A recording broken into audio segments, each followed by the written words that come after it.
Welcome to the Brent Daniels Real Estate Live Show. Exciting show for you today. We're going to have Tom Kroll, my mentor, your mentor, the mentor to all the other coaches around the country. He's going to be on for like 45 minutes to an hour, talking all about building wealth, building net worth. It's going to be absolutely bananas. So make sure that you stick around. He's gonna pop on here in about 30 minutes, right after I get done on my soapbox talking about 10 really important key elements for building the financial intelligence of our children, of our kids.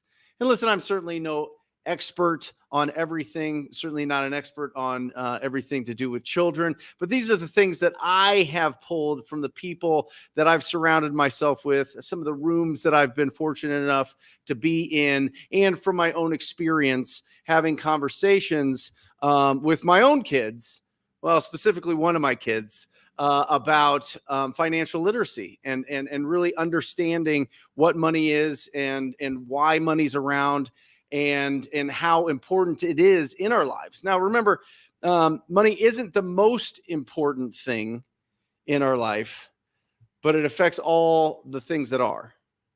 And I think that makes sense to everybody on here. Everybody on here is an entrepreneur, has that different brain, has a different fire inside their belly to go out and do really special things. But sometimes we get caught up in the day-to-day tornadoes that we go through, the day-to-day challenges that we have to hurdle over.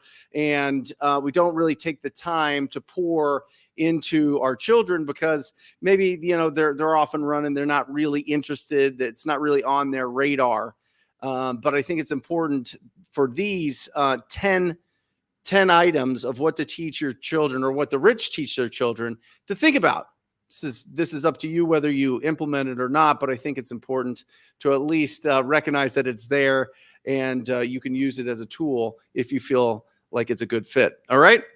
Now, let's start with this. The fact: we live in a financially driven society.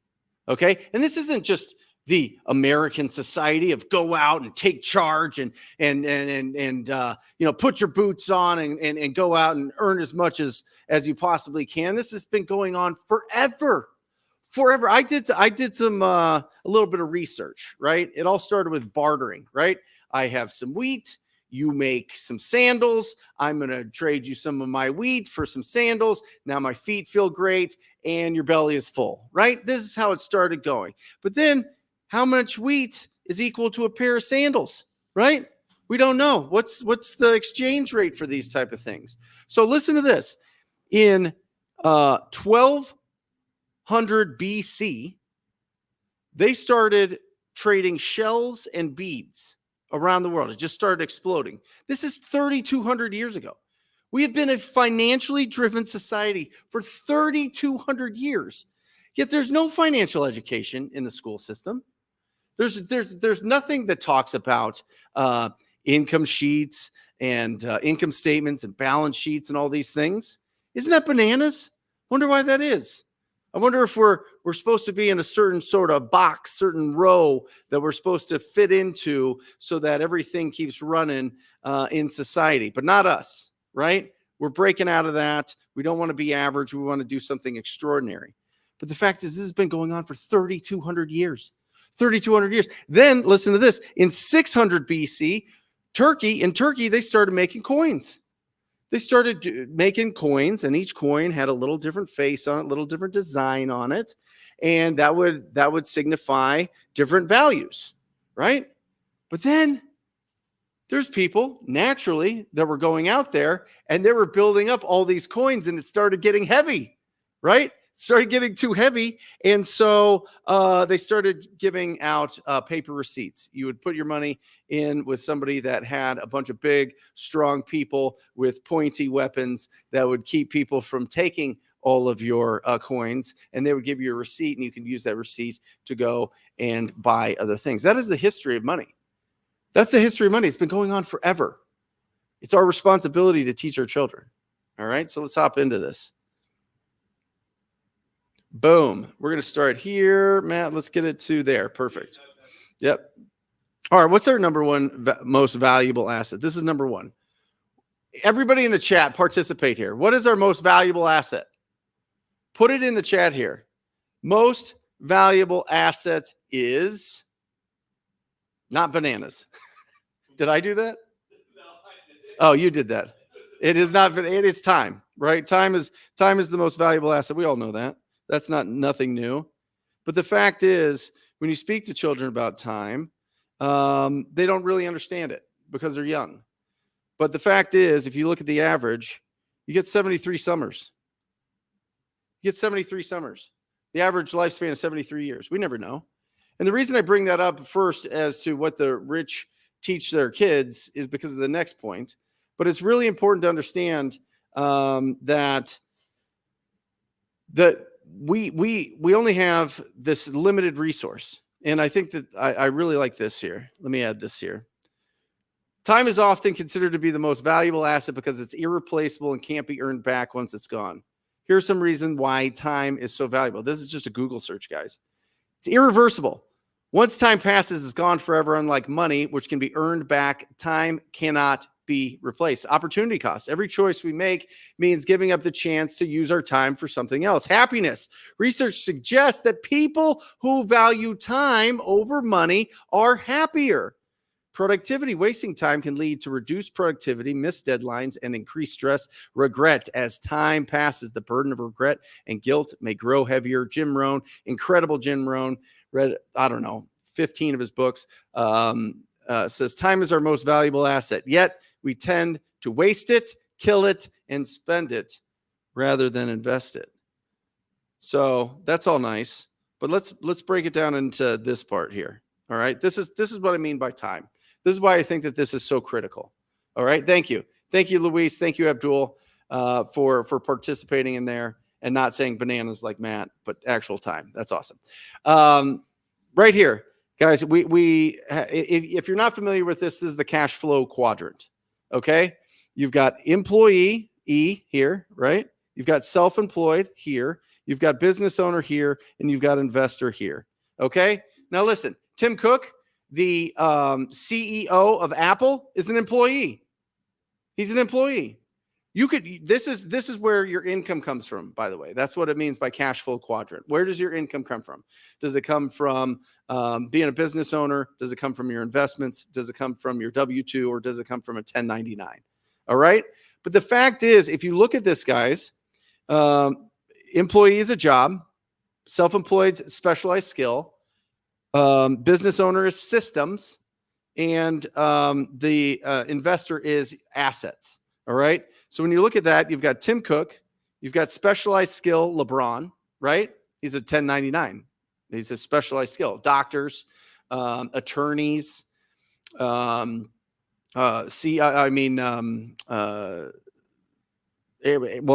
pilots are mostly a job typically, but any kind of specialized skill, right, are going to be in the self-employed. Real estate agents. A lot of us, when we're getting started out and we're in the hustle season of our life, is a specialized skill.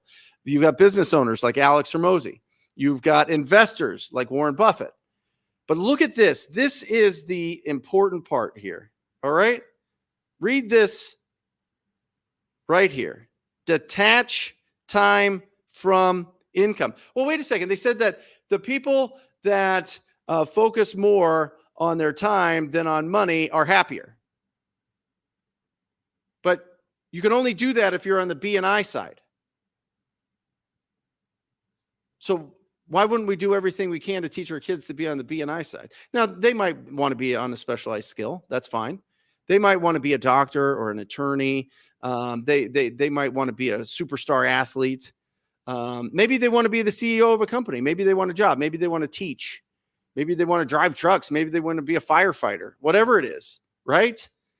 But you have to understand that they have to make the decision of understanding this.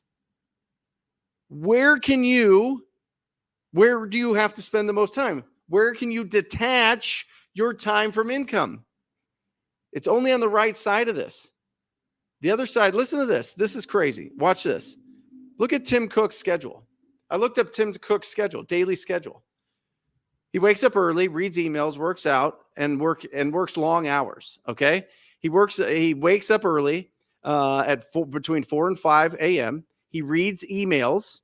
All right, he spends an hour reading emails from customers and employees. He works out for an hour. He eats breakfast, and then look at that 1, 2, 3, 4, fifth bullet point. Works long hours. Cook works straight until 8 or 9 at night. He's known to relentlessly question employees in meetings. Cook also goes to Starbucks, eats lunch at Apple Cafeteria, and snacks on energy bars. I don't know why I mentioned that. But the fact is, he's working all the time. He is not detached from the income. His time is not detached from the income. Now, let's look at Uncle Warren. Let's look at Uncle Warren's schedule. Look at this. Sleep. He gets 8 hours a night. This dude's just cozy. I feel like he wears one of those like caps that has like the little ball, like you see in like the Christmas Story or Carol. You know what I mean? He's just all snuggled in, all nice, right? He's got appointment-free days. Buffett sets days without appointments to think and make connections. Investment decisions. Buffett makes quick investment decisions and avoids set procedures. Meetings. Buffett avoids meetings and advisors. Reports. Buffett doesn't require frequent reports from managers. I mean, Buffett is the CEO of Berkshire Hathaway. He's known for his healthy work-life balance and for making his expertise and ideas a priority. Guys, one's here. One's here. I mean, this is a conversation that you have. This is a conversation that we have with our kids. This is the conversation that you have to say, hey, what do you envision for like the perfect day? No, they don't know. They're kids. They got mushy brains. They want to shoot Nerf guns and screw around with slime or whatever. You know what I mean? But this is the facts. The fact is you can only detach time from income on the right side, being a business owner and being an investor. Plant the seed. If they want to be specialized, great. If you want to be a doctor, fantastic. Expect that for 20 to 30 years, first you're going to go through an incredible amount of schooling that's going to take up all your time.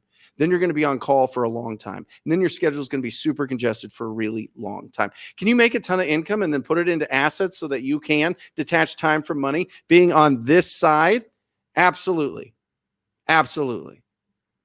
But why wouldn't we teach our kids to build some systems, to build real businesses, right?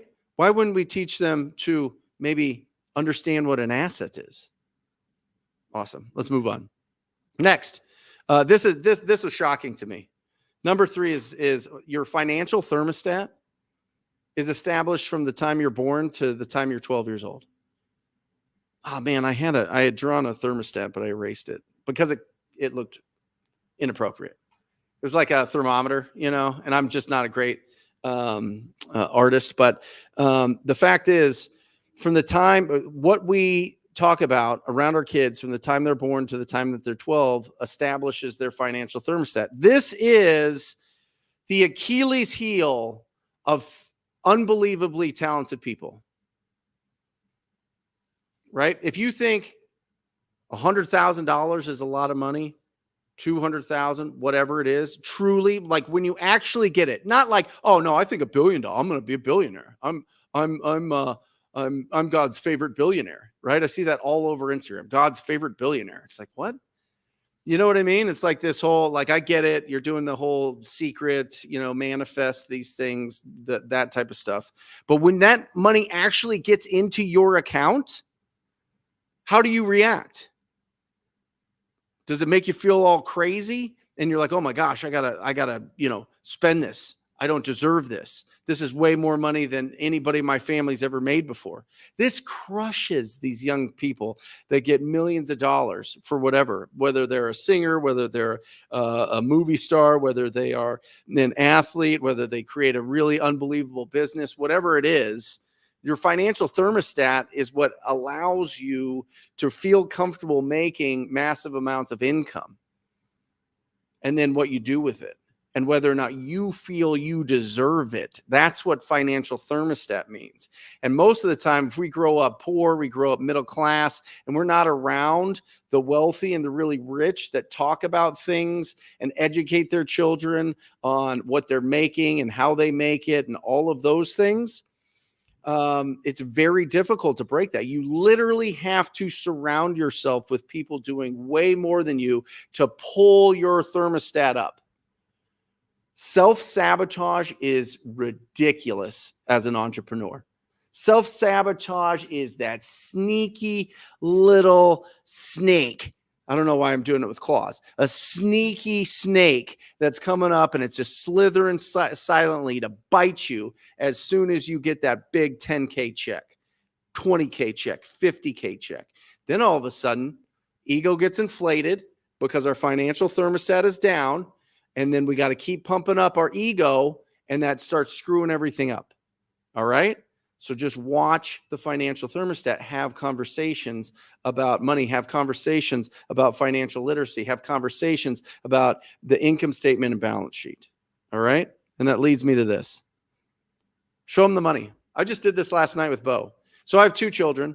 My oldest is about to be 13, Seamus. He's nonverbal. He's on the autism spectrum. These conversations, he just, the hardware is not there, unfortunately. But with my with Bo, my 7-year-old, it's definitely there. He's definitely a motivated kid and a high energy and loves ideas on how to make money so that he can go buy Nerf guns and Pokemon cards and nonsense, right? We haven't got to the point where he understands expenses and liabilities and all the other things that take us down, right? But we went through this. I showed him my whole income statement last night. The whole income statement, how much, what we make, what our monthly expenses are. Kids don't know. You know what his number one thing was? He's like, taxes? Oh my gosh, this is horrible. I was like, yeah. This guy, he gets it, right? You want to teach your kids about taxes? Every time they get dessert, eat a third of their dessert. Just the ice cream cone, take the first third and just eat it, right? Candy bar, eat a third of their candy bar and be like, yeah, that's taxes. You know what I mean? You want to teach them about taxes? It's important. Because we don't know. Kids don't know. He does now. I showed him exactly what the cost is for taxes every single month. I showed him what our cost to run the household was every single month and what we're doing for our assets, how much assets are paying into the income statement here. You know, the assets coming in here, doing that. I showed him the income coming from an asset, which is our business, investments. We've got money coming in from ATM machines. I've got a tremendous amount of storage units, rental properties. Obviously, the income that we make from businesses, my wife's income. She's a nurse a couple days a week. She loves it. Showed them everything. Right? And then all the expenses and where the liabilities are and where the debts are. Right? And it was like, boom. He didn't care, honestly. I mean, he did. He cared about the taxes, but it was just like, oh, okay, I understand what's going on here on some level. But just show him the money. Have this conversation with him. This right here, this whole thing, this is financial literacy. The income statement, balance sheet. Holy cow, that is the whole thing. We've been taught that in this thing for forever, right? Sharon Lechter, Robert Kiyosaki hooked us up years ago. We got to implement it. You know, or at least I do. I don't want to give you advice. I'm just telling you the stuff that I've learned. I'll tell you that. Number 5. I think this is so, I don't know if you guys have experienced this, but if you have a really motivated kid and they're like, we're going to go out and we're going to do something, whatever it is, sports or the lemonade stand or whatever it is that they're doing. They're super motivated with no discipline, right? Because discipline takes you places motivation can't. Can you do this day in and day out? You might be excited about something right now, but can you do it day in, day out to really hit the goals that you have? So important. That discipline is, I mean, we get excited about stuff all the time. Little things will just pop us. We'll just be popped into the state of motivation. And then we get going a little bit, and then boom, we don't have the discipline to keep it going when it's boring. The repetitious boredom of really providing value to the marketplace, right? And I think with this number 5 here, it's more on us than it is on them. How disciplined are we? And are they seeing that? Because it's a transference, right? They're gonna see more of what we do than listen to what we tell them. It's a lifestyle. So are you getting up? Are you waking up with enthusiasm? Are you standing tall? Do you have stars in your eyes? You know what I mean? Do you have electricity coming out of you? Are you truly doing everything that you can every single day to achieve the goals that you have, whether you're an employee, self-employed business owner, or investor? But this is the one that's transferred big time. And this one's the tough one because they get really, really, really, really excited about stuff and then never follow through. But so do we, don't we? I have before. That's for sure. I do it all the time. Number 6, developing productive habits. Developing productive habits. We have a choice. We can think about ourselves all the time, or we can think about the marketplace. The rich teach their kids to think about the marketplace, to think about the customer, to think about the clients. We can let them play video games all day long, and that's them, right? That's just them doing them stuff, their stuff. Or we can start showing them how to go out and serve the community, whether it's just going out there and helping out people that are less fortunate, whether it is going out there and trying a new business, whether it's going out there and helping you in your business, whatever it is. But opening them up to the fact that if you think about just yourself, nobody's going to pay you for that. If you go out and say, okay, how do I think about the marketplace? How do I think about more people? This is the difference between entrepreneurs and employees. Employees want to just do their job, shut it down, and go live their life. Entrepreneurs, we're totally different than that. We're always thinking about it. We're always constantly thinking, how can I be more productive? How can I be more productive? And developing productive habits could just be have them make their bed in the morning and get up and brush their teeth and have and eat breakfast and get dressed on time and get to school on time so it doesn't slow down the whole school or the class or whatever it is. It's just little things that help to develop productive habits, right? This one, I love this one. I think this one's such a great analogy. Back in the day, there was a little town in Greece, and they had a well, but their well ran out of water, so they had to get water from the river. And so they were like, "Well, we're going to hire 2 people, Bob and Cindy." Very Greek names, Bob and Cindy. And they go, "We're gonna let them be our water suppliers." Okay. Bob was like, "No problem. I'm gonna beat Cindy out. I've got all these buckets. I'm gonna just fill these buckets. I'm gonna get my homies. I'm gonna get my sons, and we're gonna fill these buckets. We're gonna bring all the water in. It's gonna be great." Meanwhile, Cindy is kind of looking at the land, kind of studying it, putting together some plans, not doing anything. Weeks go by. Bob's slanging water. Bob is like the guy. They're like, "Bob, what's up, water man?" And Bob's like, I'm the water man. And Cindy's just doing her thing, putting it together. Then she starts digging some holes, and then she starts putting some foundations down, and she starts building an aquifer from the river to the town. And Bob's just slanging his water, doing his thing. He's like, "Look at this. I got the whole market." And as soon as Cindy opened up that aquifer, water's just flowing into this town.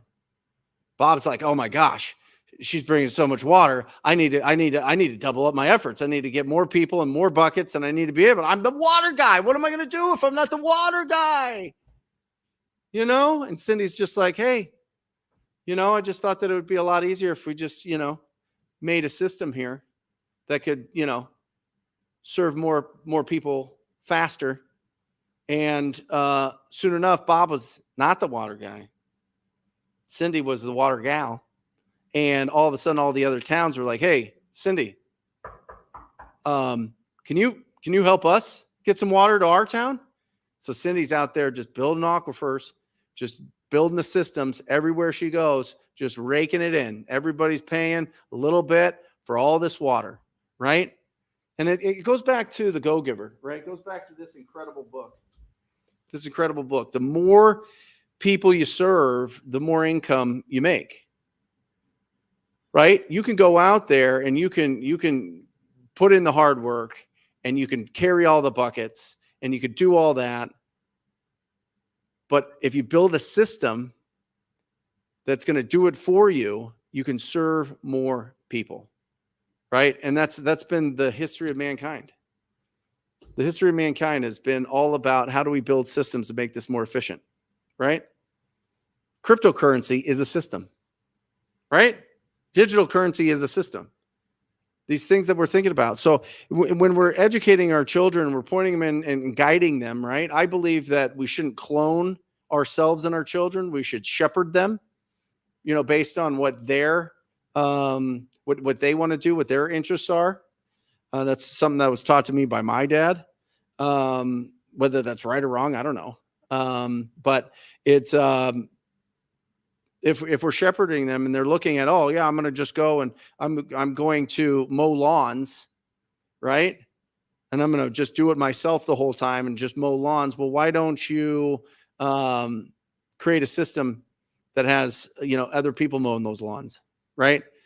Create a system that maybe you don't have lawns. Maybe we do. Maybe you create this awesome AstroTurf. Now you don't even have to mow lawns. I don't know. I'm just coming up with that on the fly. I'm just feeling good. You guys feeling good? Is this, how are you guys feeling about this? I know that this is much different than the real estate talks that we have and the wholesaling talks that we have, but let me know. Give me some feedback on here. This is a lot more fun if there's energy coming from the live audience, or we would just shoot this. Luke and I would just shoot this, just him and I, and that would be that. But I think the interaction is really the magic here. All right.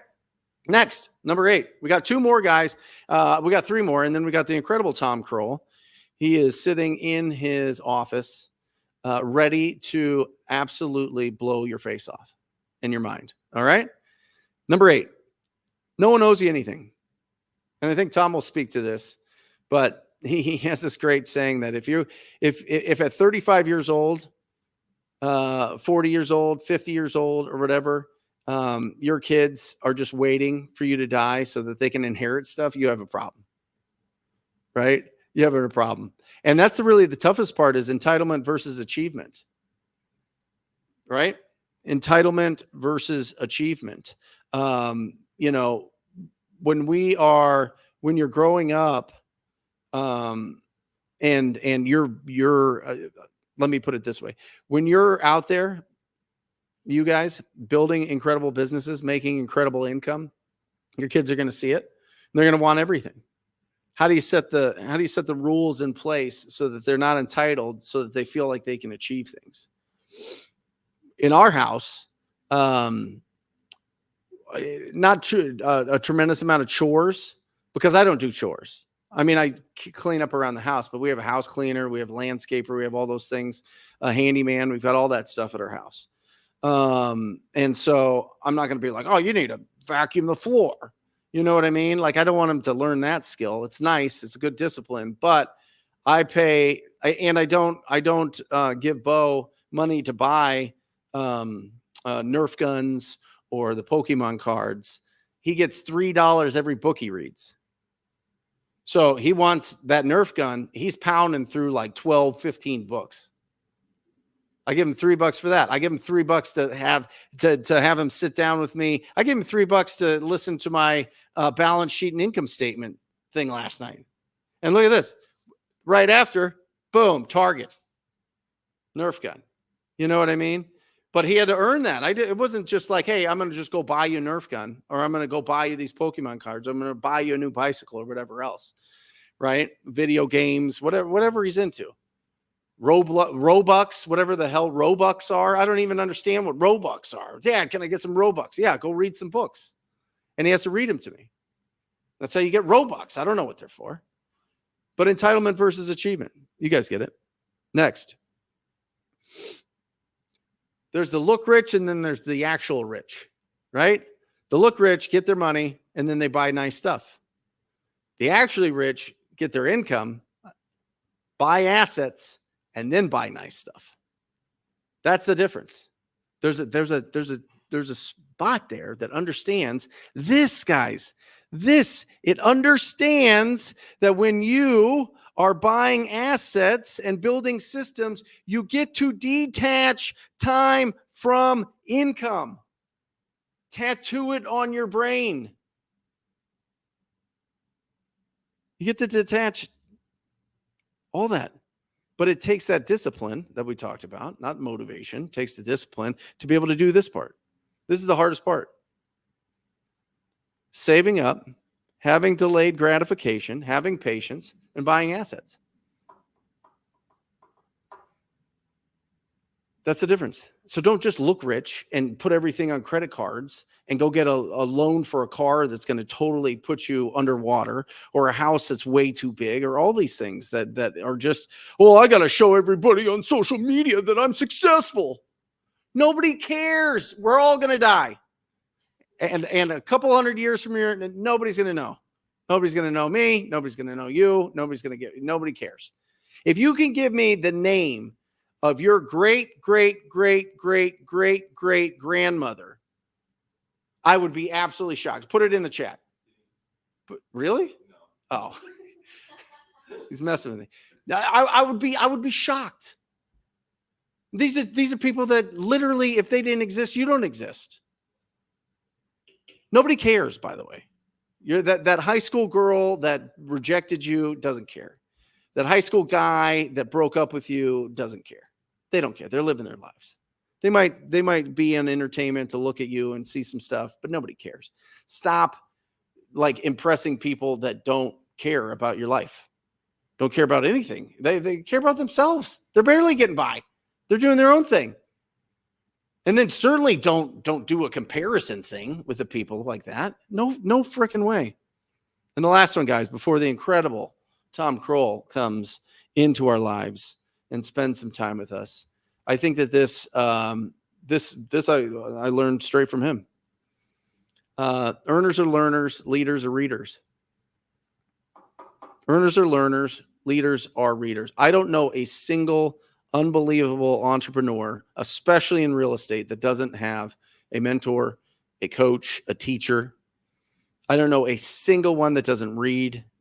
I don't know a single one that isn't constantly working on self-improvement. But that's on us. And I think that I think it's important. We might not have liked school, but it's important to like learning, right? We might not be interested in the things that we're learning in school. Maybe that gives us kind of a sour taste in our mouth, but we get to pick. As adults, we get to pick what we learn. And so it's never ending.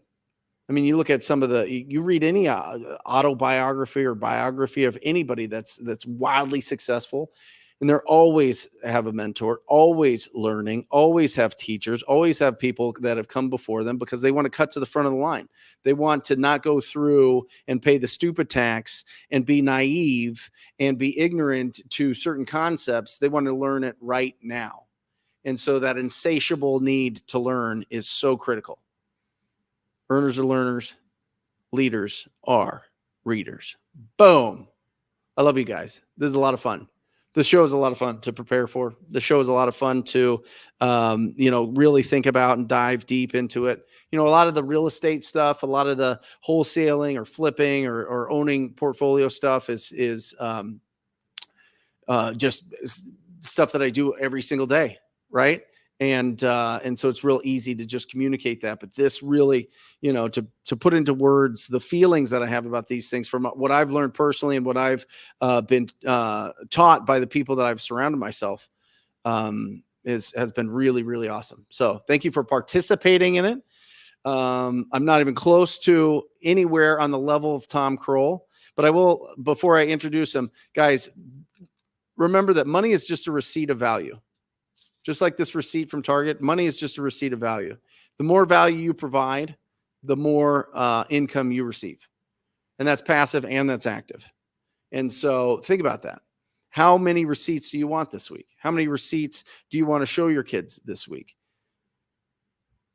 How do you teach your kids about the receipts and how you earn them and how other people earn them and whether or not they want to? Because we're shepherds, not cloning machines. You know what I mean? I don't know. Live your life. But that's how I feel. Without further ado, the incredible Tom Kroll. Bam! Bam! What's up, man? Good afternoon. How are you, brother? Absolutely on fire. I love it. I love talking about this. I love coming in early to the studio and getting to listen to you. It's amazing. It's amazing. There's so much gold in just 15 minutes. It's really incredible, brother. I'm honored to be on the journey with you. Awesome. Just give us a couple minutes about what you teach your kids, and then let's get into building net worth. You know what I'm saying? Let's get into the adult stuff now. Yeah. You know what I mean? Let's do it. So very blessed. 5 beautiful, handsome, talented, wonderful, blessed kids. Logan, Lacey, Lily, Lucas, Levi, and there's Luna over there. And who sleeps all day. She's the only one like her dad. And my kids, some of them are a carbon copy and some of them aren't. But I totally agree. I was thinking about I was very blessed with my son Logan.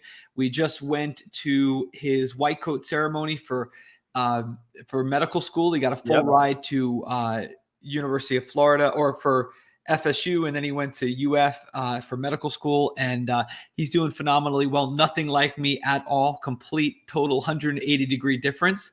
I barely graduated high school. I had an untimed SAT and got a 990, untimed SAT. And then I got kicked out of college almost immediately for getting Julie pregnant with Logan, who's now in medical school. So there you go. You should have let me stay.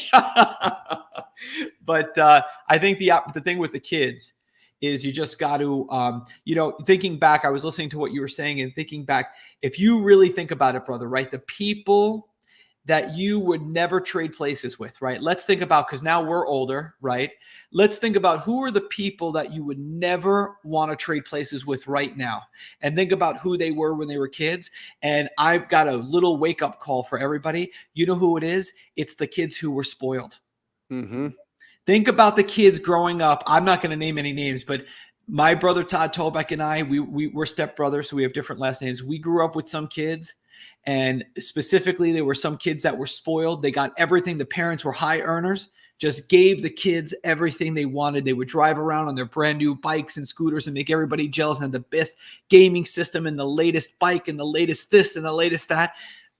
And they all turned out not where I'd want to play. So it's a very big responsibility. The more money you make, you're not being cheap. You're not being too frugal. Generational wealth is them watching you earn and burn money.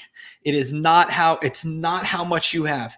And like Brent was saying, that by the time we pass away, hopefully they're in their 40s and 50s. If they haven't made it by then, the worst thing that you could do is give them a lump sum of cash. The worst thing. I mean, that'll make whatever problem they have worse. So you want good kids?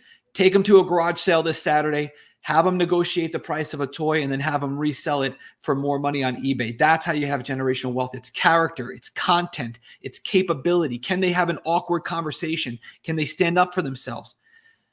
I won't talk about what they should do with a bully because I'll get in trouble. But just, but I would just say, just make sure that they have character and that you meet them and you kind of referred to this, you meet them where they're at. Meet them where they're at. They don't have to be like you, but meet them in what they're doing. Awesome. Yeah. Let's talk about what is net worth? How do we track it? How do we build it? What's going on? This is like your favorite topic. Favorite topic of all of my, I'll tell you this, brother. If you take all of my clients, everyone I've ever coached, I am telling you, I got to call. I'm tripping over my words a little because I don't want to. I don't want to reveal who this is, but someone Yep. you and I both know very well. Very popular person, extremely influential. Called me on Monday. I was at karate with the boys, my 8-year-old and my 6-year-old, Logan and Levi, and we had about an hour-long conversation. Very popular person, gives out a lot of information online. Somebody who's popular, and what he teaches is really good stuff. And he's very good at it, but was not taking care of the things that could take you out of the game, right? Yep. Debt, divorce, health, legal, taxes. This is what takes you out of the game. Debt, divorce, legal, health, taxes. And wasn't taking care of money. Guys, money is very spiritual. Money doesn't care about your race, your gender, your sexual orientation. Doesn't matter if you're married or you're single. Money goes where it is attracted, and it runs from where it's chased. And if you are going to get on this journey of financial freedom, all of my clients if you took all of my clients in a decade and you drew a line down the middle and you said, who are the ones who have success and wealth and who are the ones who struggle? I will tell you, earning money is 49% and keeping money is 51%. You will never save yourself rich. You can spend yourself broke and you'll never save yourself rich, right? But you better know how. Let's talk about this, because this is where, people will say, well, what's the difference between, I'll just use, for lack of a better term, rich and poor, but I'm thinking of my clients or anybody I've coached. Sure. You've already said to it, right? Rich people earn money and to buy assets, to buy liabilities. Poor people earn money to buy, or even, God forbid, finance liabilities, right? Mm-hmm. 100% of the, and guys, I know there's this should come with a trigger warning, but sometimes you need somebody in your life like I had when I was messing up all over the place to just come and punch me in the face and be like, what are you doing? Deserve what? You don't deserve nothing. You have to work for everything. You have to bring more value to more people, and you got to manage money the right way. We don't deserve nothing, right? We have to come in and do this the right way. Rich people, right? What are poor people to make a decision? Can I afford this or not? Cash flow. Rich people, cash flow and net worth, right? It's such a simple little thing. When a rich person comes in and says, can I afford this? They're thinking and working on their net worth in also. What does a poor person do? Well, I make $3,000 a month. So if my car payment's $800, I can afford it. No, that's what a lot of people want you to believe. There's a lot of people who want you, it's in their favor for you to believe that, but that's not the ancient rules of money. That's not the 3,000-year-old principles of money from The Richest Man in Babylon and The Psychology of Money and The Millionaire Next Door and every other Start Late, Retire Rich and every book you've ever read on money that we've both read. I mean, this is the key. Yeah, but Tom, what about the whole thought, and this is something that I struggled with, is, well, if I can qualify for this car or this house, and if I have that car and I have that house, it's going to make me feel better. And if I feel better, I'm going to be more productive, as opposed to driving a crappy car and living in a crappy area. And then, I'm just kind of like feeling downtrodden, and I'm feeling like, well, I'm not really successful. So that'll affect my ability to go out there and provide value. Yeah, it's a trap. Morgan Housel teaches us that wealth is what you don't see. Keeping up with the Joneses is a miserable existence. That nice car will make you happy for about 48 hours until somebody comes by and scratches it. Scientifically, I mean, they talk about that. The amount of elation that you have afterwards, right? Yep. And then it ends quickly as soon as you get it.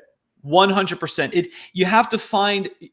This is something I always teach all of my clients, right? Is what is the definition of success? Success, whatever your definition is some variation of a good night's sleep. And being an indentured servant into a car loan is not going to give you a good night's sleep. I always want to bring up examples. I'm not going to name people, but this is there are people out there who have a car loan that is not paid off, and then they go back. I know somebody personally who just did this. The car company rolled the old loan into the new loan. Their payment is almost $1,000 a month. Mm-hmm. Guys, if you want a little quick, like, what's a good way to determine what kind of a car I can afford? It's either $5,000 or 5% of your net worth. That's it. You want a $50,000 car? Great. That's $50,000 cars. That's $1 million. You have at least $1 million. Because I'm going to tell you this: if you got a $150,000 net worth and you buy a $50,000 car that now you just paid $85,000 for by financing, guys, it's going to hold you back. And here's the thing: all of the great men and women of consequence who came before us, they shared these principles. This is only a season. Every single good man tells us. Warren Buffett, the Bill Ackerman, Ray Dalio, Peter Thiel, Carl Icahn. It doesn't matter who you read. All of these good men and women tell us the power of compound interest. If you finance a car, it's working against you. It's the strongest. JP Morgan from JP Morgan Chase says it's the most powerful force in the universe. You cannot afford to have it working against you for depreciating liabilities. This is the core differential. You don't have to be frugal your whole life, just for a season, just to start getting compound interest. If you want to make a change right now, measure your net worth and go put $10 a week into the S&P 500. Oh, you can open it up on Robinhood and you can do it. $10 a week. That's all I'm saying, right? I just start getting compound interest, because once you start getting compound interest payments and you see that, what does Teddy Roosevelt teach us, right? It's when your money starts, the money that's making money starts making money, right? These are the wisest, and these are the men who all came, and these are people who were doing things in their 20s that some guys I know aren't doing into their 40s, right? These are good men who built things, and they knew stuff that we are forgetting.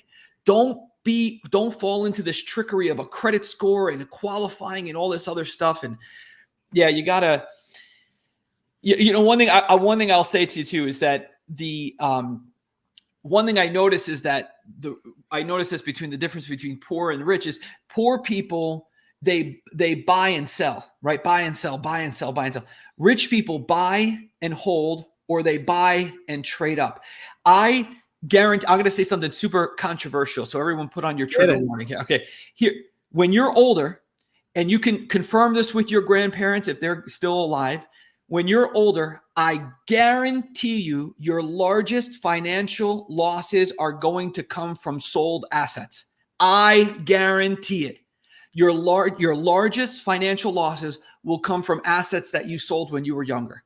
Remember that house when we were 20? Yeah, now it's worth $1 million. Mm-hmm. Right. So, I mean, guys, these rules are old. I know that they can be offensive, or people feel like they deserve something because they worked.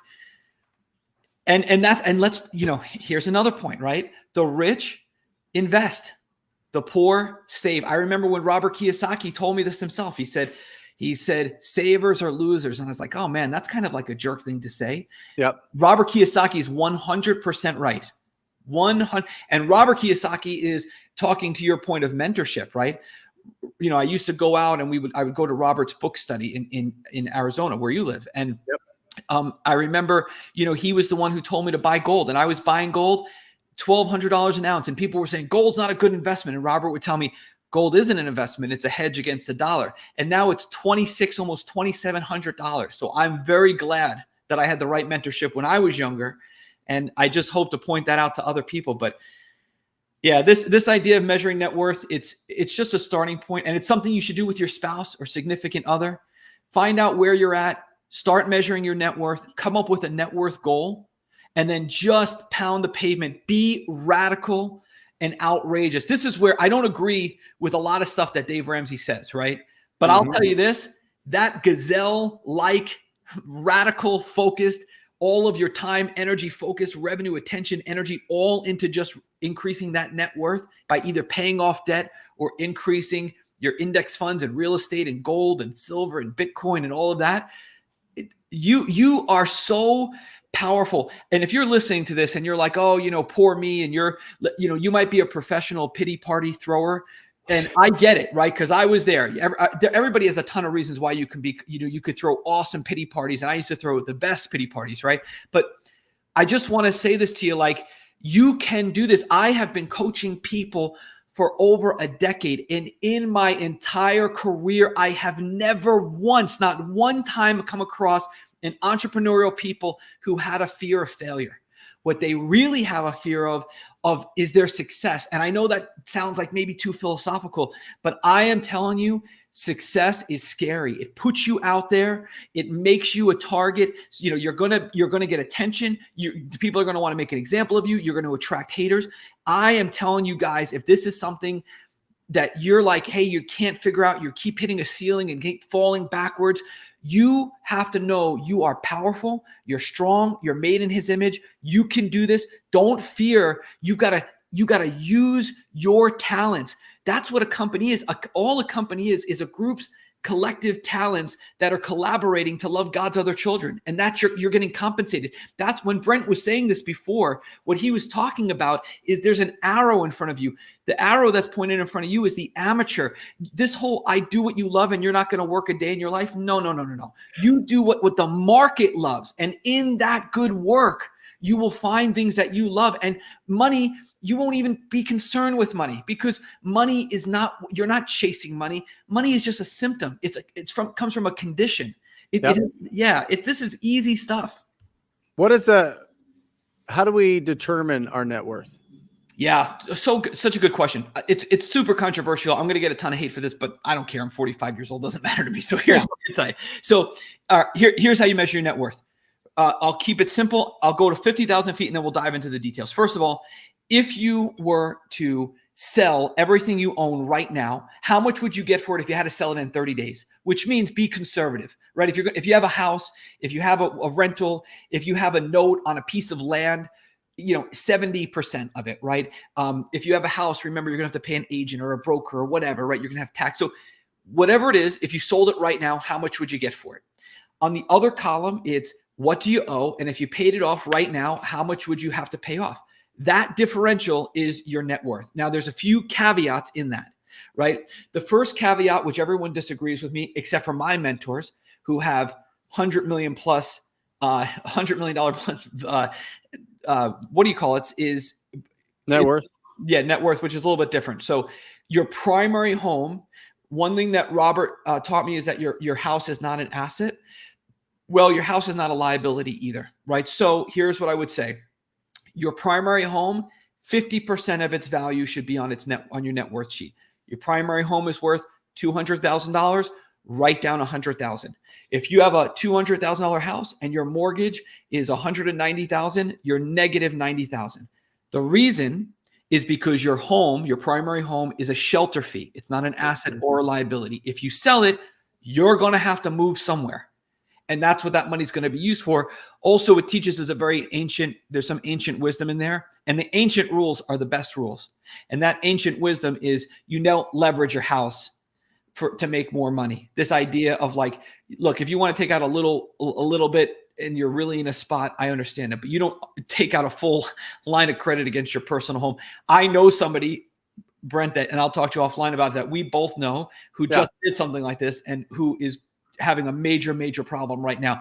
We've been in a bull market for 17 years. You're not that great. You're just lucky.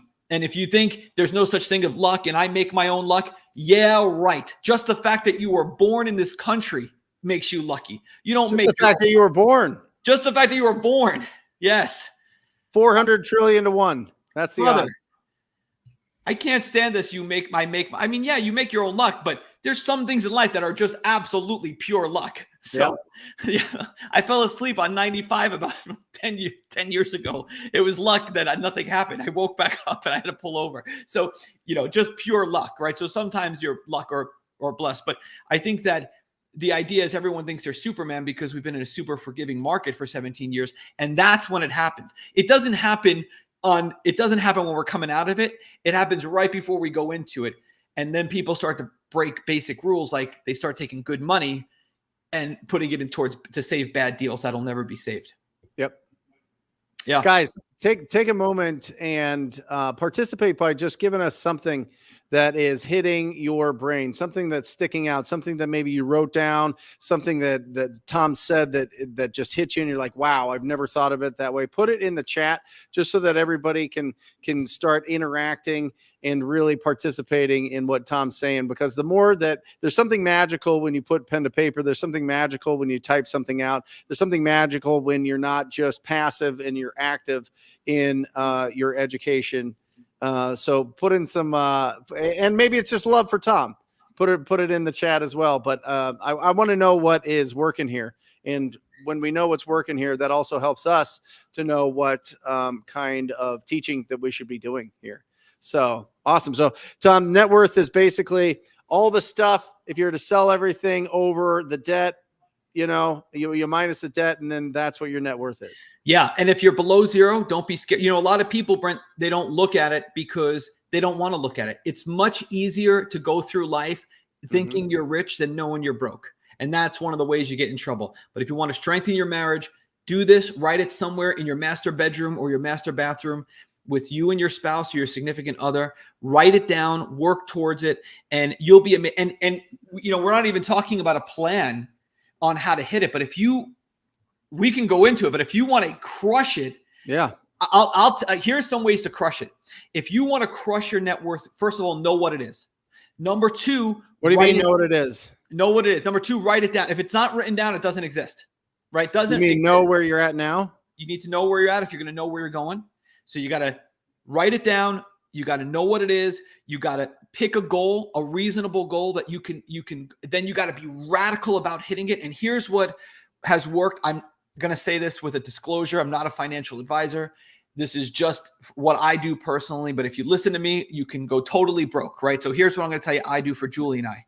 It's, I call it T4. It's tax, tithe, table, take. That's what we do, right? Grandma sends $100 for birthday money. We pay our taxes immediately. How many guys do you and I both know who are entrepreneurs who owe a tax bill? All of them. Right? All of them, right? All of them. Guys, pay attention to what we're saying. This happens all of them. Literally, I had this conversation with my CPA Chance, and he's like, Brent, I am telling you right now, you are the first person, first business owner, first entrepreneur. He called it something else, some technical, accountant term, that doesn't owe taxes or isn't making payments on taxes.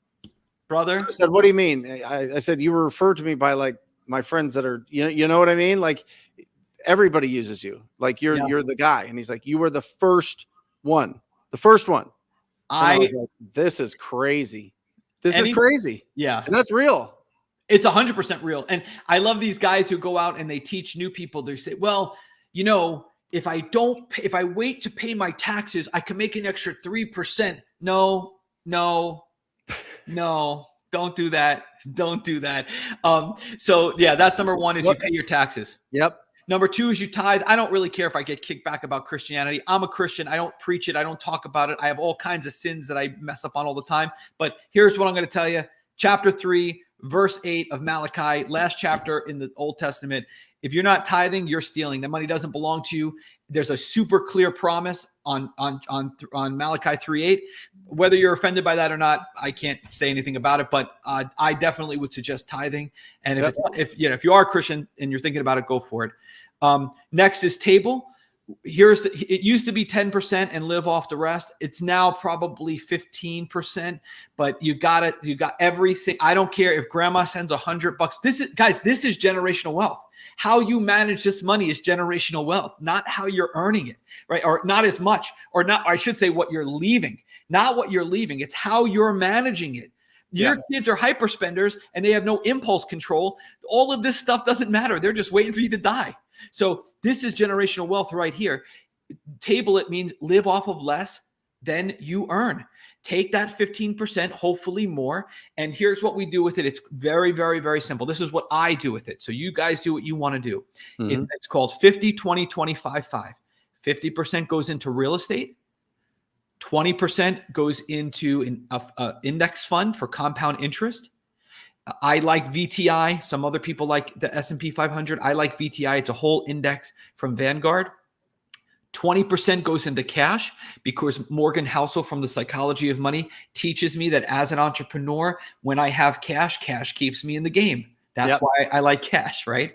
And cash is still, you can keep it in a high yield Apple account at 5%, or if you hit the max on that, you can open a second Apple account for your wife, and then you can hit the max on that and then put it into T-bill. So there's all sorts of ways to, if your cash builds up, 20% into cash, 5% physical gold. I get kickback on this all the time too. I could care less. I've learned this lesson from Peter Schiff, from Robert Kiyosaki, from a whole bunch of men who are a lot smarter than me. It's a hedge. It's not an investment. 5% into American Eagles, and then 5% into speculation. Speculation could be anything, but as entrepreneurs, we all have that like gambler spirit, I'm going to say, where we're like you were saying, lots of ideas.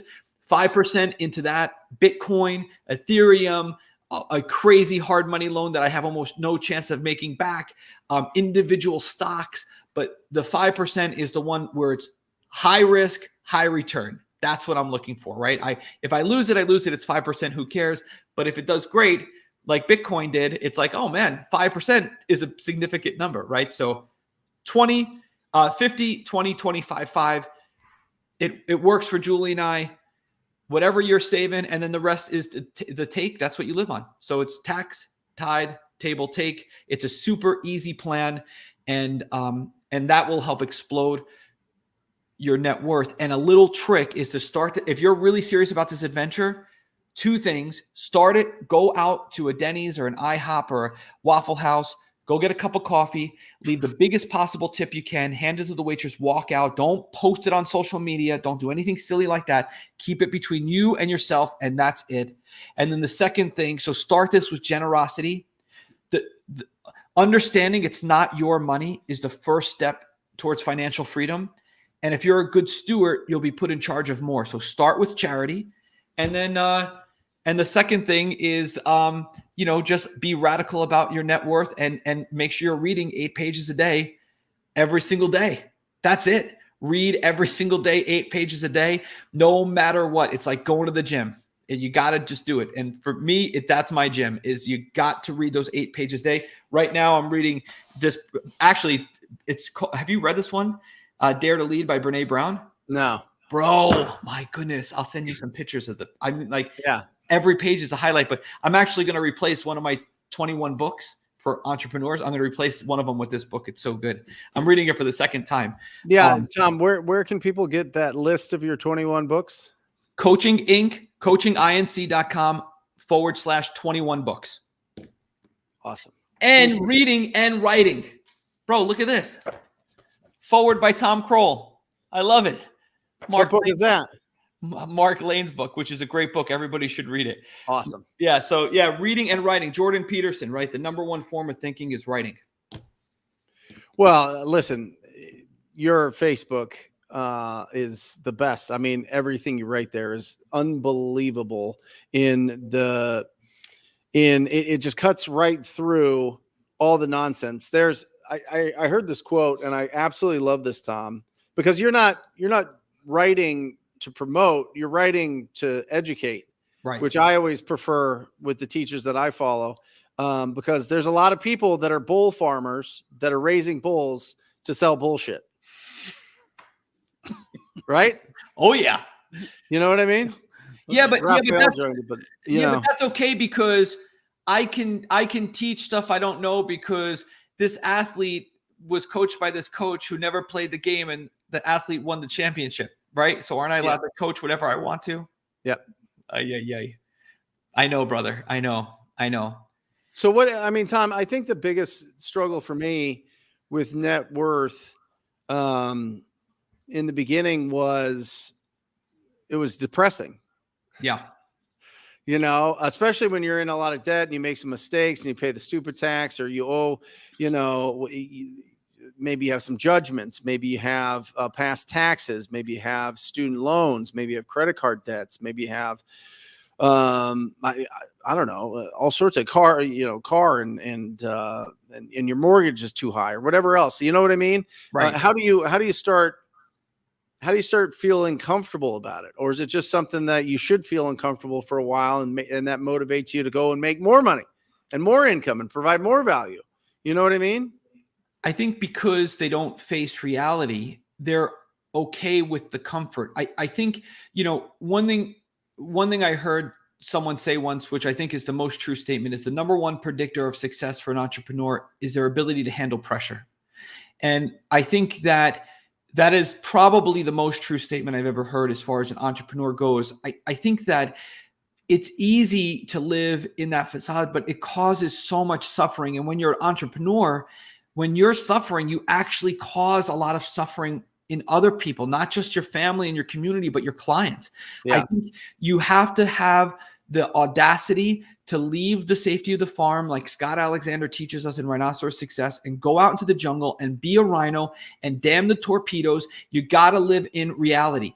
Otherwise, you're going to live in this danger zone, which I call euphoric enthusiasm. A lot of entrepreneurs have this.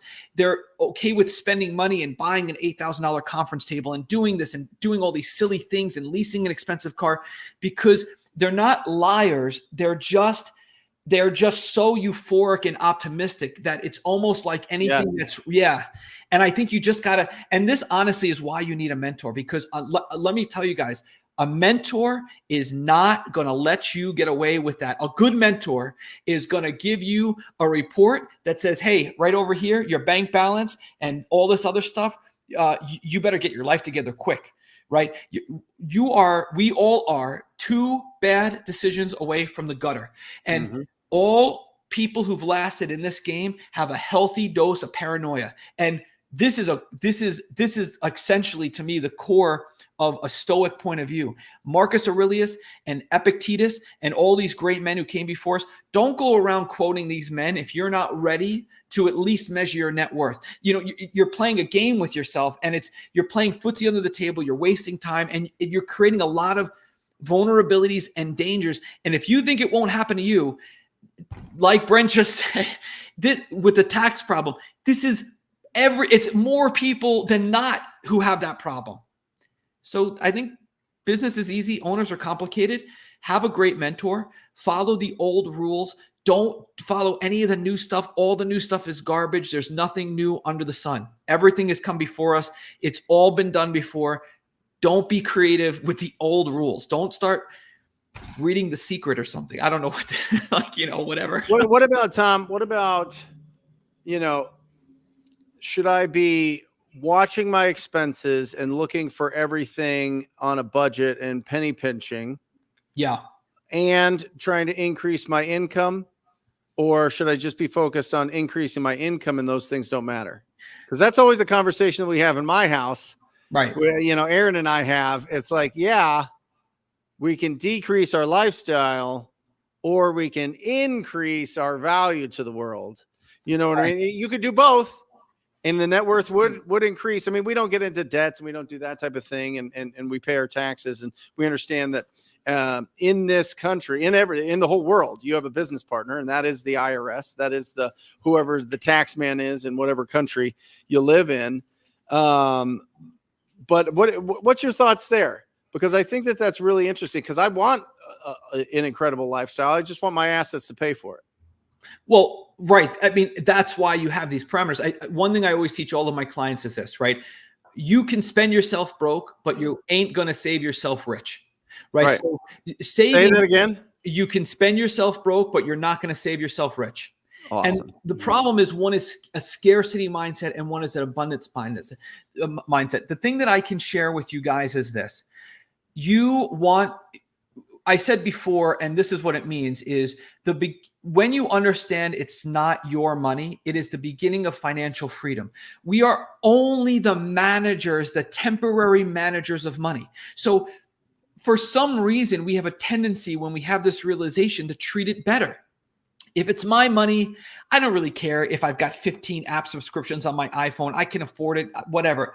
But if it's not my money, if it's your money I'm responsible for, you damn well better believe I'm not going to have 15. I don't care if they're $1.99 or if they're $20 or $80 a year. If it's your money, I'm going to manage it with care. I'm going to understand that if I manage your money well, I will be put in charge of more money. That's how money works. Money it's biblical. It's even past that.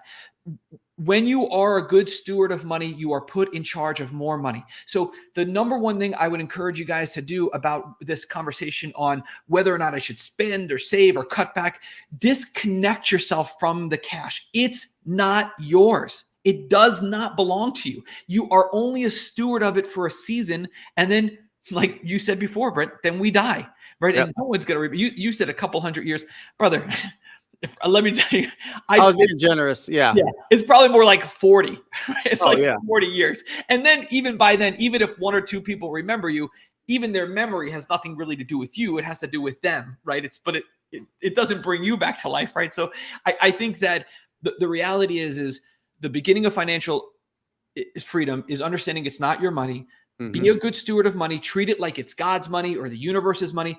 And if I promise you this, if you're a good steward and you follow the ancient rules of money, if you do that, I promise you, you will be given more to manage. It never, ever, ever fails. It just does not fail.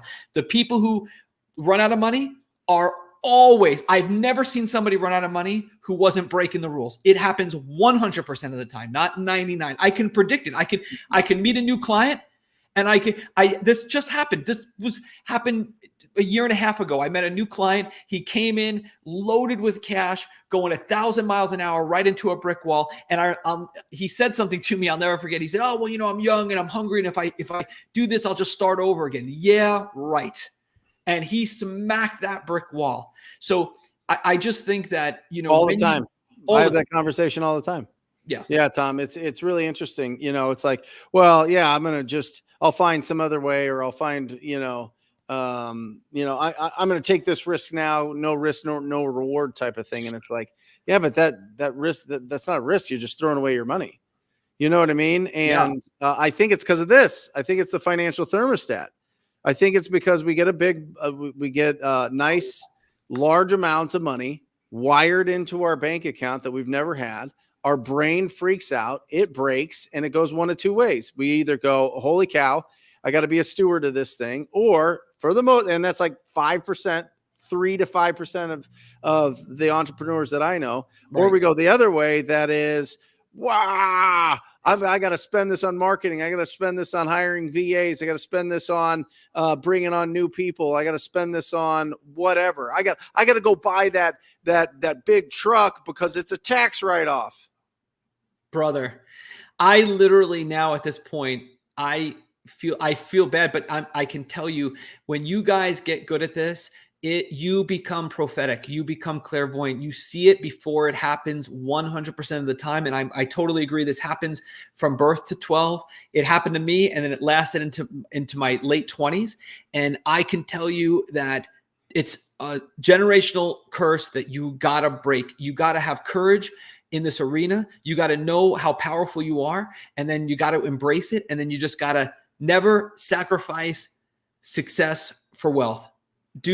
Have impulse control, get a great mentor. And one of the ways that we do this, one of the ways that you do this, right, is one of the ways that Brent and I know each other, right? It's like, first of all, there's 5 people, right? But let's expand on it, right? First of all, only take feedback from 5 people: the people who love you, you pay, the people who regulate your industry, and the people who are where you want to be. If they're not in that, you ever notice how poor people will literally have a problem? They will talk about it in circular logic all day to everybody, anybody who's their best friend, their buddy, their girlfriend, their boy. They'll just talk and talk and talk. It doesn't matter who you are, as long as you listen, right? They can create that codependency. This is what they're always in the latest emergency, right? Successful people don't do that, right? Successful people they take feedback from only 5 people: love you, pay, regulate your industry, went before you, already where you want to be. The next thing is, people say, well, what about Jim Rohn? Tom, how do you get this circle of people that you can just call and they all pick up your call? If you want to you are the average of the 5 people. You want to get those people, number one, you got to cut out the 5 people you're currently with. And I know that sounds harsh, and I had to do it myself personally with somebody I was very close to.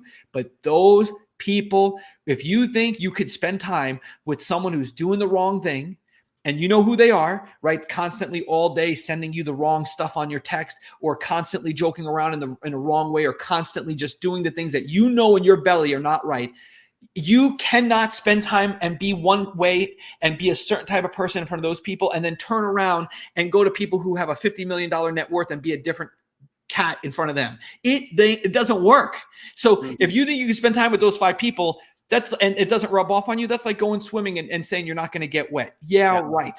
So that's the power of the 5. And then how do you attract those people who are successful and wealthy?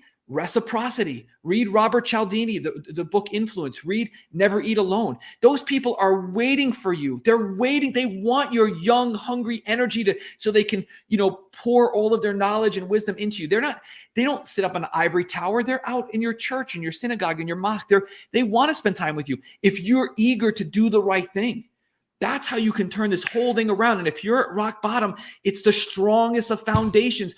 Be radical and outrageous and loud, like Brent Daniels always says. Yep. Be loud. Don't hold back. Just go for it. It's so easy peasy lemon squeezy if you just shift and just stop caring what other people think about you. The only reason you buy that stupid car is because what was that? Oh, I don't want to. What's his name? But he bought the. I know a guy who bought a very expensive, what is that one car? Not the Lamborghini. What's the other one? Ferrari? No, the other one that looks like the same. The door open. Maserati. I could not believe. I didn't even know cars were that much money, right? Do you know why people buy those cars? Because they care what everybody thinks about it. You don't have to live in that rut, in that hamster wheel. You don't get burnout from working hard. You get burnout from running in place and not moving forward. If you want to get off the hamster wheel, just do the hard stuff for a season. A season. That's it. It's just a season. And then you go through it. But you think Rachel Ray became Rachel Ray by not getting uncomfortable? She totally dominated. She never went to culinary school. She was the first one in, the last one to leave. She outworked everybody. Every successful person you and I know went through a season of outworking everyone around them. That's how you can reduce the amount of suffering in your life, is just following that. It's interesting also, I meet a lot of people at events or our live shows on Mondays. People come in and I always ask them the same question, typically one of 2 questions. One is how's business? And 2 is what's new and exciting. And, the how's business question is just to open it up and see what they're doing on a daily basis. Because I want to see if this person is active. I want to see if these people are actually taking what we're talking about and implementing. I want to talk to implementers. Right. It's the same thing. Well, I'm getting ready to get started, to get going after this thing happens. And it's like ready, aim, ready, aim, ready, aim, ready, aim. And it's like people that are high achievers or very productive want to be around people that will go out and take that massive imperfect action and be high achievers. And I would rather have a question of, hey, listen, I did what you said last week. I called 100 people. This is the response that they gave me. How do I respond to that? Yes. As opposed to, how do I get a deal without doing what you told me to do? Brother. Right? Or how do I, right? This how many? 100% on here or no? 100% of the time. Okay, I'm going to get rid of the iPad and we'll get, yeah. How can I I have coached so many people. If you want to know the predictive index, right? I want you to go out and put the house under contract. Tom, I wasn't sure. I couldn't get the module of the da-da-da-da. And then the other guy's like, oh, Tom, I didn't know what to do. So I used a napkin. Is that okay? Look at that good-looking guy in that white T-shirt. I didn't know we were going white T-shirt. I've been lurking in the background the entire time and taking mad notes. So, bro, you're the man. God bless you. You look good. You guys look so healthy and happy. I love it. You guys are glowing. But massive imperfect action. Preparation is a form of procrastination. It totally is. You're just trying to delay the uncomfortable stuff. Comfort it weakens every bone in your body, every muscle. Yeah, no luxury, no comfort. That's why we're having problems that we're having today. All these problems we're having in society is because we're all too comfortable and cozy and not out in the cold. I mean, it's so obvious, but we can only. Let me ask you a quick question. I mean, yeah, all this stuff happens, right? When we start to realize that people are not moving the needle, but then sometimes people do, and then they'll hit they'll get big mad checks, and we see that all the time, right? Like, okay, they got hit with a 50K or with an 80K, then self-sabotage kicks in. Mm-hmm. How do you deal with that? I mean, I think it's one of the biggest issues that I see on a regular basis, and I mean, I've been guilty of that too in the past. So how do you deal with self-sabotage? Well, yeah, I think that success is scary. I think it scares the hell out of people. I really do. I used to hear this. I heard a speech once. I can't remember who said it, but it's a famous speech. And he said, what we're really afraid of is our greatness. And I was like, that's not really true. But then as I got older and I coached thousands of people, I will tell you, I've never met a person afraid. I've never met an entrepreneur afraid of failure, ever. Right. Ever. I've never seen, they're a little nervous, right? They don't want to knock on the door. They don't want to make the call, but these are just like jittery butterflies. But the actual core self-sabotage, they are scared to death of success. That's the real showstopper. Success is the killer. It's not. Is it because it's like you have something to lose now? You know what I mean? I was thinking about this. There was somebody being rude at Target, and I was like, maybe I should say something. And I was like, no. This face tattoo, the whole tattoo, the whole, it was the tank top with the, baggy, like it was just a rough looking dude. Right. Like, and here, don't engage right here. Well, don't engage. you know what I mean? And there's something to lose there. So I was thinking, okay, just move on, just keep going. My instinct was like, say something or step in or whatever. And I was like, no. And so is that the mentality that, okay, well, I don't have fear of failure because whatever, I've failed a bunch. I have a fear of success because then I have something to lose. And if I have something to lose, if I have something and people know that I've done well and I lose all that, oh my gosh, everybody's going to just say, oh, I knew you would be back in the gutter with me, or you'd be back in this position or whatever else. You know what I mean? Yeah, I do. I think the great separator is that there's a lot of comfort. There's this old saying that says misery loves company, right? But I also think that hope, that pain, it's communal. I think people get so used to that stink that it's scary when it's better. It's almost better to hope and dream and pray and think it's going to happen and want it to happen. But I think when it happens, it scares the hell out of them. I'll never forget one of my very first students. I'm talking top first 3 or 4 was a guy named Sylvester who I love. He's a sweetheart, and he did his first deal. And I don't remember the whole deal, but it was something like we made 40,000. It was a deal split, and we made 20 each. And he said, I think I'm going to be out and I'm going to put that money back. And he said something like, I'm glad my wife said, I'm glad that I made that money back. And it was only like $800 investment. Right. But that hit me, and I didn't understand it at the time, but I think that there is, and he's a great guy and he went on to do amazing things, but I think that there's like a communal type of thing where it feels really good in a way. It's like, when the bird in the snow and lands in the cow poop, I think there's something about that it's like, hey, I know my enemy, right? I'm familiar with them. I have certain levels of existence I'm willing to live with, but it's scary out in the cold. It's scary out. I mean, what is Rhinoceros Success, right? What does he talk about the whole book? He talks about, it's scary in the jungle, right? You're going to get hit with torpedoes. You're going to run through the thatch and get thorns in your face. And it's the biggest fear in life is the fear of the unknown. And you want to know what the biggest showstopper is? Your first deal. I used to say this all the time when I was teaching wholesaling. That first deal is a killer. I used to always say, you're not free until you've done 3, right? Because I will tell you, that first deal is a killer, man. It will stop you cold in your tracks.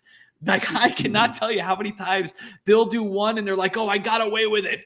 I took a risk. It was like a lotto ticket. I'm not going to buy another lotto ticket. That's for sure.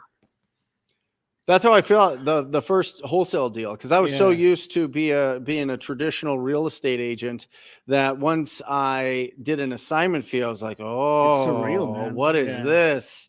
And I can just determine how much I make on this, and I can be my own client, and I can do this again and again and again. It freaked me out for sure. It freaked me out. And I was like, man, this feels a lot different than just, getting a commission.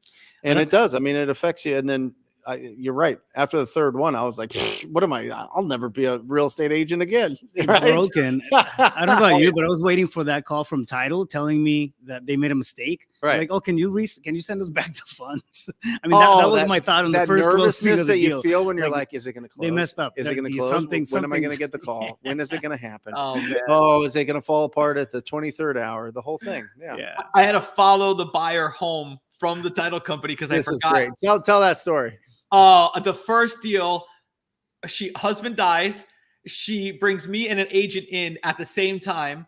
She kicks the agent out, which I was grateful for. And she says, no, I want to sell to him. I'm moving up to South Carolina to move in with my boyfriend. And I don't want to waste any time. I need this. And we bring this. I mean, that's what wholesaling is do, right? They bring a great service, which is, hey, like, we got to get rid of this right now. Well, hey, let's do it. Yep. And I do the deal and, poop in my pants the whole time. Every mistake you could possibly make, I've made. And then I forgot to tell the buyer there was an assignment fee. It was supposed to be a lot more. And he's like, well, so we're sitting at the table and the seller goes, well, I'm not going to pay it. And the title company goes, well, don't look at me. And the buyer's like, I'm not paying. I'm like, oh yeah, you are. So I followed him in my car and he gave me $2,000 in cash. That was my first deal. Yeah. From like a safe at his house or something. Yeah. It was, it was a crazy story. I mean, I had to get it in cash. It was the funniest thing, but I was hooked. That first deal, I was total. Once I knew it was possible, then it was gangbusters. But then you did 100 deals, and how fast? Oh man, it was quick. A year and a half. I mean, I did. And in all fairness, I want to say this. A lot of the houses I did were like double wides and mobile homes. Yep. I was kind of after volume. One thing that I will say at this point is fewer bigger deals. It depends on what station you're at in life, right? But I will say this: fewer bigger deals is where it's at. That's the way. Yeah, but I think Tom, when you're starting out in this business, and Raph, let me know your thoughts. I think the reps really help. Oh, and yeah. I don't think, because a lot of people go, well, I only want to focus on the big deals when they're getting started. I think no. That's a mistake. I think you need to get the reps, because reps build skill builds confidence builds mindset, right? 1,000%. So it's about going through those, building the relationships with the title company. You're also resetting your financial thermostat as you go. I mean, the same thing happens. You get hit with big deals, and then if you haven't been in that space, you don't know what to do with it. I don't know what to do. I'll tell you the hardest part, though. The hardest part was setting aside like 30% into like a savings account for taxes. I hated that. I was like, oh man, you get that $10,000 check and you're like, this is a 5-figure check, baby. And then you're like, wait, no. Yeah. I mean, I learned early on, about taxes, and I just saw people in real estate just get annihilated by the IRS. And so I always had that discipline to put that 30%, but I'll be honest, I didn't grow up, Tom, and Raph, I didn't grow up saving money and putting it away. And my parents going, oh, you got to save up for that Sega Genesis that you want, and that X-Men game that you want. Never happened. Happened. I was like, oh, I'm buying something now. You know what I mean? Like they kept telling me that there's the discipline. My dad's an analytical personality. He's my CFO. He was always like, you need to put it away, teaching me these things. I never took any of that advice until I became an entrepreneur. And I sat down with the CPA for the first time. They're like, yeah, you owe, I don't know what it was at the time. It was like $22,000 in taxes. And I had like $25,000 in my checking account. And I was like, excuse me? Yeah. Oh, brother. Yeah. Excuse me? No. What happens if I don't? Like, well, they're going to get it. So, let me just put this out there. Don't mess with the IRS. I'm going to tell you guys right now. Yeah. Anybody listening, do not fool around with the IRS. They do not. But remember this, and I thought that this was a really interesting stat, and I was playing around with this, Tom. To get $1 million, to write off $1 million of income a year, you have to own about $40 million worth of real estate if you're just using regular straight line depreciation of 3.63. And I will highly suggest that there's going to be other people that tell you to do accelerated depreciation, but it really limits your ability to be flexible with your assets, because you have to pay that money back if you sell it too soon. So I would say, if you're going to buy real estate to get that big tax, the depreciation, and there's depreciation in all sorts of things. There's depreciation, the ATM machines that I bought, there's depreciation in that I get.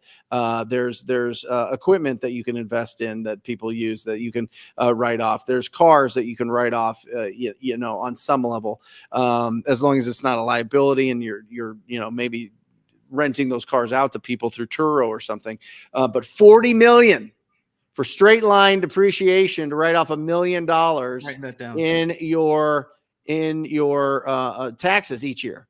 But if you get to 40 million, you can write off $1 million every year for forever, right? You know what I mean? Or for 27 and a half years, or however long you have that. And obviously that'll change, because you're not going to buy $40 million of real estate one year and then write it off for 27 and a half. You're going to buy it over time. The other thing that I thought was interesting is if you want to have $1 million income, let's not talk about taxes, you have to have 20 times the net worth. So 20 million in assets to get $1 million in passive income. Oh, tax-free. You're talking like Not tax-free, just in income. rentals, type of stuff. In whatever assets that you have. Oh. Is about the equation. 20 times your net worth. So you want $1 million in income. You have $20 million in assets. That's giving you the passive income. Or yeah. Do you guys know? Do you know Rich Lennon? Can we just talk on this line? Is that cool? Or do we need? No. Okay. Do you guys know Rich Lennon? No. Oh my goodness gracious! You guys have got to get to know Rich Lennon. He has a methodology. He made one of my clients just a bigger return than I've ever seen ever. It was absolutely enormous in 8 months. He does something called fractional wraps, where anyway, you should have a conversation with Rich Lennon. What's a fractional wrap? Come on. Yeah, brother. Put it out. You Do your best, Tom. Who are you talking to? Right? Okay. Here's my I have people, brother. I have people, and let me just anybody listening in. Being the king of simplicity, he comes up with really complicated shit. Yeah. Oh no, I know. Yeah. In the background, I'm really a brainiac. I'm playing chess all day. But here's what I would say, right? Is just as a side note to this conversation, the only reason any of us have any success on this panel right now is because of our operators and our team. So I just want everybody listening, right? So when I have a question, I go to Rich. I don't speak for it, but yeah, basically fractional wraps is you have $200,000 to lend. So let's just say you lend it at 15 points and 2 points up front, right? Meaning 2 points up front of what hopefully everybody knows what that means. Yeah. What you do is you take that 200,000 and instead of putting it towards one property as a hard money loan, you break it up into 4 properties and you do 15 and 2 points on 4 properties. Then you get 4 people on each one. You borrow the other 50% and you give them like 4% or 5% for their money, and then you get charged the same 15 and 2. They make their 5%. So now instead of you're making like 30% on your money. So if I know you guys do it and I do it, but if anybody else listening is doing it, he's somebody you may want to have a conversation with on how to do it in a different way, and it is phenomenal. What's his name? Rich Lennon, Lennon. He's actually in family. He's in family. But he took one of my clients and they did $800,000 in profit in less than 9 months. It was incredible. Awesome. Wow. It's a small amount, but it's the little thing, but it's the operators that do it, right? I mean, guys, that's the key. If you have a big vision, oh man, and you could attract good people who want to be part of something bigger. And this is the value add, right? People don't want to attract it though, Tom. People don't want to attract the best talent. People want to hire VAs. Oh, I know. That's what people want to do. And listen, you hired an incredible VA who works with me now, and I assume on some level, Lorena. But Lorena's not doing income producing activities. Lorena's doing income servicing activities. The problem we have in the real estate business is people are trying to hire people for income producing activities that are not the top tier at income producing activities. And you haven't even earned the right to hire those people. You have to build the skills. You got to stay in that S quadrant of the cash flow quadrant, the self-employed, to build the skills to be able to attract people that want to work with you. And the only way to do that is to make sure that they have a path for success. You have to have enough leads. You have to have enough systems. You have to have enough process, and you have to have enough confidence in all of those things to be able to attract the right people. But people want to go out and hire VAs for $5 an hour to do their acquisitions. Are you out of your mind? Does your audience know Tony Counts? I don't know. Okay, so guys, I want to give your listeners some real value of what they should do. As soon as you're up to $8,000 a month consistently, right? So 3 months, $8K a month of profit. The first hire every entrepreneur, I don't care what business, whether you make door hinges, flip properties, it doesn't matter what you do. First hire executive assistant, in my opinion, right? Yes. Here's the way it goes.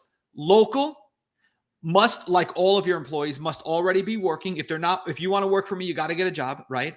Already have a job. You got to already have a job. Yeah. If you don't have a job, you're not even going to get to interview with me, right? So it's got to be, your executive assistant should be bookkeeping experience, already working, college degree. I'm going to be so sexist here, but I would just say that of all of my clients, the ones who are doing the best have a female executive assistant over a male, but whatever, take that with a grain of salt. And then the other thing is you wind it down to 2 or 3 people, and then you have your spouse do the final interview. I found Tony at Club Med. She's now Pace Morby's bookkeeper, and he loves Club Med. You love Club Med. You're such an old man, dude. I'm so boring. I live in Florida, brother. What do you want me to? This is why my life is boring. Do you have the shoes on right now? No, I don't have my cobblers on. I've got, but I actually. You guys got to see Tom's fancy shoes.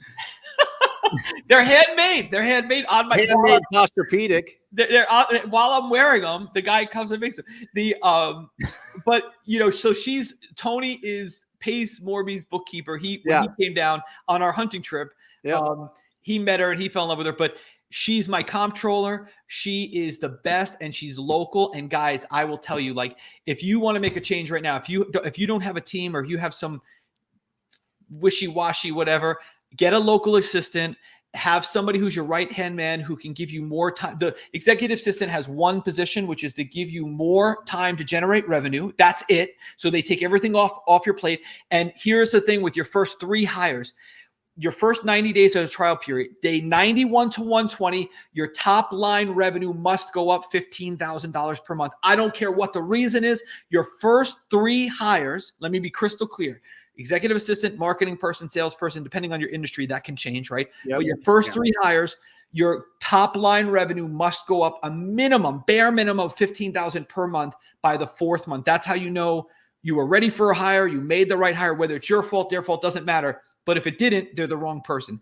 That's like a little trick that if you want to start attracting really good operators who know what they're doing, without if you're watching this and you're an entrepreneur, you are nothing without your team. You're not an entrepreneur. You're just a daydreamer. It's not going to work. Yeah. You ever been to a Club Med? I agree. No, but it sounds like fun. It's not. I'll probably sit down and get an IV. It's got a nice buffet. Actually, no. It's got activities. That's where we met the first time, isn't it? Yeah. He took you there. Oh, yeah. If you go to Port St. Lucie, you're going to Club Med. Yes, I went to Club Med. Yeah. Yeah, I felt like I got trapped in a 50s music. You guys are so lucky. Movie. Scottsdale. What is that? I went down a thing with Julie on Scottsdale. We spent like $40,000 before we even got from one end of the block to what was that place I went to in Scottsdale with the Apple store down there with the Fashion Square. Yeah. Oh my goodness gracious! Yeah, Port St. Lucie's much quiet. I could still get a gallon of milk for like $2.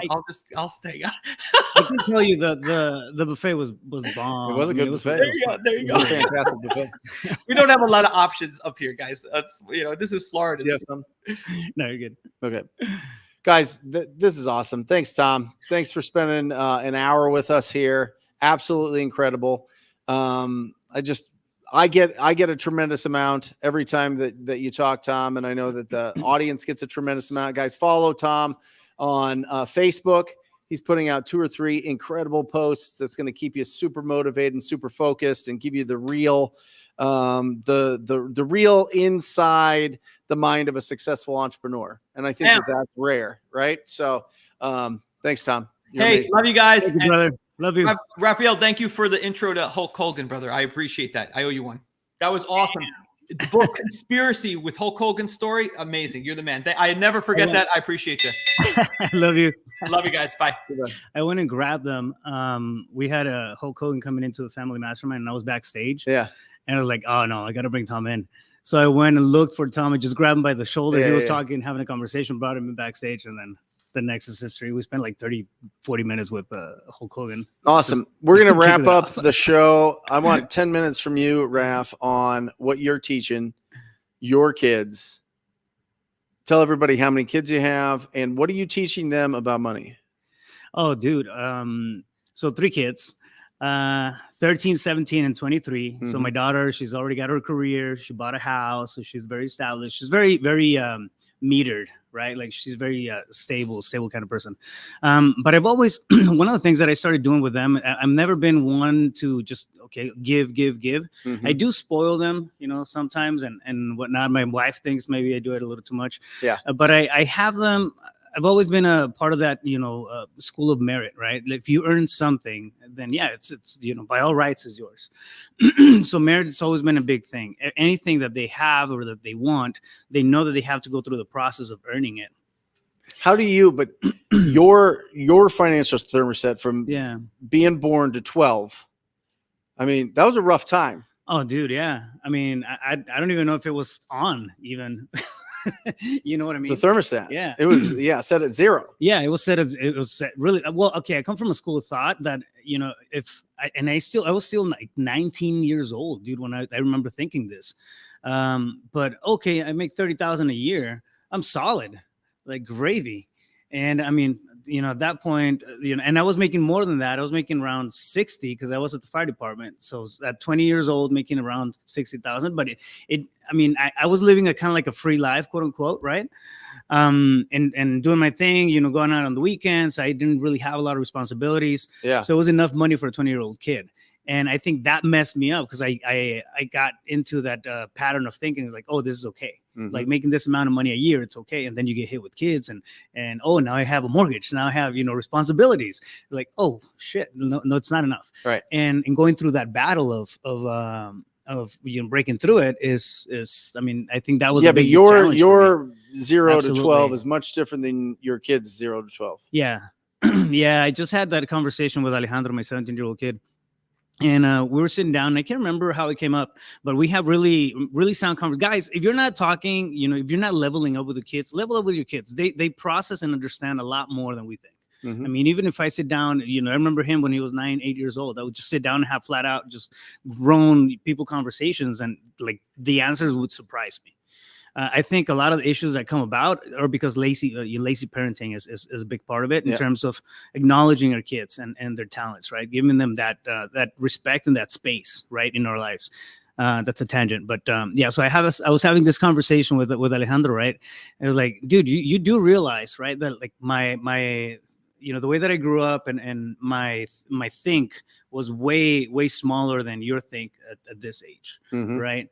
And when I say my think is my the possibilities that I thought I could achieve, right? The examples of the people that were in front of me were very different, right, than the examples of the people that I put him in front of. Sure. I bring this kid to masterminds, man, strategy sessions. I mean, he has, I expose him to just about every, incredible person that I can, and he's like a sponge, right? So his think is way different than mine. Yeah. And I just want to I wanted to make sure that he understood that portion. It was like, yes, I understand. I mean, I understand that like I live in this nice house, you lived in a mobile home, and the understanding of the financial or the wealth even, right, was very, very different in both stories. So it's important to just have not that I want him to, okay, look, I come from humble beginnings and everything. That's not the point. The point is just understanding that, okay, like there's always a path to leveling up. And if you work, if you commit, if you go through the process, like Tom was talking about earlier, like you're gonna be able to step up and do something great, and that's gonna in turn give you something else for your family. So now the thing for him is at least the seed that I plant on him is okay, like what do you want for your future? What do you want for your kids? Like we can leave money, right? They're gonna spend that, that's fine, but what about the values? What about the moral, the principles, right? And I think that's very well tied in to that financial acuity. Awesome. So, is there certain principles that you think are kind of standard in your house? Yes, I push for curiosity like there's no tomorrow. Just ask questions, and always have your own questions. Yeah. Not that you're criticizing the world, right? But have critical thinking. If something is happening, find out, ask why. Get curious about things. Get curious about yourself. Get curious about your potential, your power, the ability of doing things that you haven't done before. Just pushing. Do they like school? Diego does not like school. He hates school. Yep. But he's for him, you have to keep him engaged, right? As long as he's engaged, he's going to do stellar. So I'm not concerned about him. But they're not when I give them books, like, okay, go ahead, read this book and I'll give you $20. Yep. That's something that I do on a regular too. Yep. I kind of bribe them into learning stuff that I think is cool for them. Yeah, me too. And then they'll embrace it. Yeah. Right. So there's always ways to come in and grow and just kind of expand that mindset, of the kids. Right. It's like, it's a ball of wax, man. We can shape that little brain into so many different things and give them the ability to have their own, understand their own personal power. When they catch on to that, and they understand that, like, oh, I can grow. Yep. I can learn. I can become better. I can improve. It's just wild where they'll take it. Alejandro wants to be a pilot now. Like he's like legit looking at airplanes and stuff. Like that. So yeah, there's no doubt in my mind he's going to be able to do whatever he wants. I love it. Yeah. Encourage. Be curious. Be curious. Thank you, guys. Thank you for joining us for this special live show talking about what the rich teach their kids. Much different than what we usually do when we really break down the nuts and bolts of wholesaling real estate, finding really great deals and negotiating really great deals. But I think that, fundamentally, if we don't have financial literacy and if we're not passing that on, we're doing everybody a disservice. And if we don't have financial literacy and we make a bunch of money, we're just going to give it all back to the industry. We're just going to give it back to the marketplace. And so I think it's important to take some time every so often from the instruction and get into real education on financial literacy. And guys, it just breaks down to understanding the income statement and balance sheet, right? What is your income? What is your expenses? What is your assets? What is your liabilities? Incredible book, obviously, Rich Dad, Poor Dad's right here. I had the cash flow quadrant somewhere, but that disappeared. It's right in there.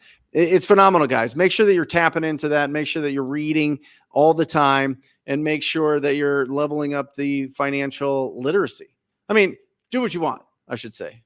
But that's what I try to do, and that's what I try to show my kids. No, I think you're right. I think we have to push that a little more and make it a priority. It is important. I wish somebody would have taught me, or at least walked me through financial literacy when I was way younger. Yeah. So I think you're right. Awesome. Do it. If you're not subscribed, make sure that you hit that subscribe button. Thank you for joining us. Thanks for participating. We try to do this every Wednesday. We've got some exciting stuff coming up in the future. So we've been a little bit distracted with that, but it'll be well worth it. I promise. So thank you. Ooh. Thank you for joining us. Bring everybody in. Matt, Luke, Raph, you want to come in here? And on behalf of everybody here. Yeah, that was good. Matt, we love you guys. Remember, keep your house clean, protect your health, and increase your value to the world. You'll live a fantastic life. Love you guys. See ya.